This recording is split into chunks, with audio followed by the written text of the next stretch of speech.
देखो, जो घटना हमें पूर्ण रूप से कल पता चला और परसों रात से चीज़ें चल रही सोशल मीडिया के अंदर। कल हमें जब जानकारी मिली कि कैलवा के अंदर इस प्रकार से घटना घटित हुई है, तो हमने सोशल मीडिया प्लेटफार्म के जरिए इस घटना की निंदा भी की है और आज भी निंदा करते हैं कि ऐसी घटनाओं को हमारे समाज में कहीं भी जगह नहीं है। और जिसने भी घटना घटित की है उसकी हम कड़ी निंदा करते हैं और उनके खिलाफ जितने भी दोषियों के खिलाफ कार्रवाई हो सकती है वो पूरी की पूरी प्रशासन दोषियों के खिलाफ कार्रवाई करे। उसके लिए हमारा समाज और हम सब लोग इस कार्रवाई में उनके साथ हैं। और देखो, जहाँ पर गाय को माता माना जाए, जिसकी पूजा की जाए और जहाँ देवी देवताएँ रहती हैं, निवास करती हैं, और वहाँ इस तरह की घटनाएं होती हैं, तो ये चीज़ें गलत भी हैं। और हमारे यहाँ कभी भी इस प्रकार की घटना नहीं हुई।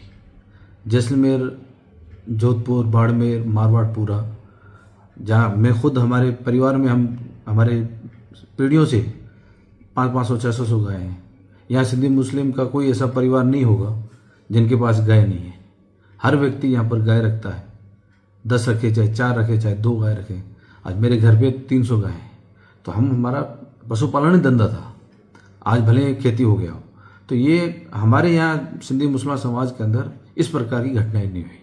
अब ये जो घटना हुई है, इस घटना की तह तक जाना चाहिए। इस घटना के पीछे कौन लोग हैं, किस संगठन से जुड़े हुए हैं, ये किस प्रकार की प्रवृत्ति के लोग हैं और ये किसके इशारे से कर रहे हैं, ये सब चीज़ें जब तय में जाएंगे तब हमें जानकारी मिलेगी। आज कोई व्यक्ति समाज में एक दोषी होता है तो पूरा समाज उसके लिए ये नहीं होता है कि पूरा समाज दोषी है या पूरे समाज को बुरा नहीं बोला जा सकता। तो कल से सोशल मीडिया में जिस प्रकार से चला, तो हमारे पूरे समाज ने, जमीयत उलमा जो इनके हमारे कार्यामीन साहब ने, उसने भी इस घटना की निंदा की थी और पूरे समाज ने घटना निंदा की। पर जिस प्रकार से इसके बाद में जो राजनीति हो रही है, ये कहीं ना कहीं हमारे लिए ठीक नहीं है। आज भी लोग दूसरे जिलों से आ रहे हैं, यहाँ जैसलमेर में, पोखरण में आके राजनीति कर रहे हैं। लोगों को भड़काया जा रहा है, भावनाओं को भड़काया जा रहा है कि किसी भी प्रकार से जो सद्भावना है, भाईचारा है, उस भाईचारा को बिगड़ा जाए। मैं पहले भी कर चुका हूँ कि मेहरबानी करके जब ऐसी कोई चीज़ कोई व्यक्ति करता है या कुछ लोग करते हैं तो वो लोग ही दोषी होते हैं।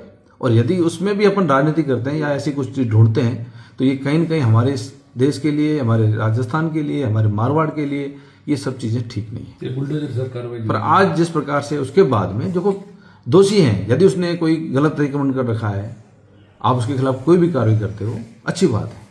पर आज यदि उसमें आप कब्रिस्तान जो आज़ादी के बाद से बने हुए हैं, उस आज़ादी के बाद में बने हुए कब्रिस्तान हैं, ईदगाह हैं, तमाम समाज के सार्वजनिक चीज़ें हैं, आप उसमें जानबूझ करके उसमें राजनीति करना चाहते हो, उन पर बुलडोजर चला रहे हो, तो इसमें साफ लग रहा है कि आप लोगों को टारगेट कर रहे हो, समाज को टारगेट कर रहे हो, आप समाज को भड़काना चाहते हो जिससे कि यहाँ का भाईचारा खराब हो। ये मेहरबानी करके मैं जिला प्रशासन से कहना चाहता हूँ कि आप ऐसी चीज़ों पर नियंत्रण रखें। आप किसी भी पार्टी पॉलिटिक्स में नहीं आए, आपको एक सम्मान देखें। आज कोई भी जिले के अंदर सीनियर अधिकारी बैठे हैं, उनका दायित्व बनता है सबको साथ लेकर चलना। आज देश में सरकार है, वो भी कहती है सबका साथ सबका विकास, और उसके बाद में प्रशासन आंखें मूंद के बैठा रहे। आज उसके बाद में कब्रिस्तान में बुलडोजर चलना चाहे, जब चल जाए तो उसके बाद क्या बचा है। अब यदि आपको लगता है कि ये कब्रिस्तान सही जगह नहीं है तो आपने कौन सा सीमा ज्ञान करवाया, क्योंकि कब्रिस्तान तो आज़ादी के बाद यहाँ पड़ा था। आज तक किसी ने ये नहीं कहा, 50 साल से ये कब्रिस्तान यहाँ है। आज एकदम जब ये चीज़ें हुई है उसके बाद आप बुलडोजर चला रहे हो, तो आप सीमा ज्ञान करा करके, इसमें मुझे जो जानकारी है, लोगों ने 3-3 मंजिल बिल्डिंगें बना रखी है, बड़े बड़े स्कूलें उसमें बना रखी हैं, और भी जो नदी नाले हैं, तालाब हैं, वहाँ बड़े बड़ी चीज़ें बना रखी हैं। आपको यदि वास्तव में कार्रवाई करनी है तो ये उन सब चीज़ों पे करो ना, एक समाज को टारगेट क्यों कर रहे हो। तो आप चाहते हो कि भाई जैसलमेर जिला शांत जिला है, भाईचारा वाला है, इसको खराब करना चाहते हो, तो ये जो आज जिस प्रकार की कार्रवाई हुई है उस कार्रवाई से कहते हैं हम सहमत नहीं है, ये गलत है। प्रशासन इसकी जांच करे और जो गलत हुआ है, जिन अधिकारियों ने किया है, उन अधिकारियों के खिलाफ कार्रवाई करे। नहीं तो देखो, आने वाले टाइम में हम समाज के लोग मिलकर चर्चा करेंगे और जिला प्रशासन को ज्ञापन देंगे, सरकार को ज्ञापन देंगे कि जो लोग दोषी हैं उनके खिलाफ कार्रवाई करें।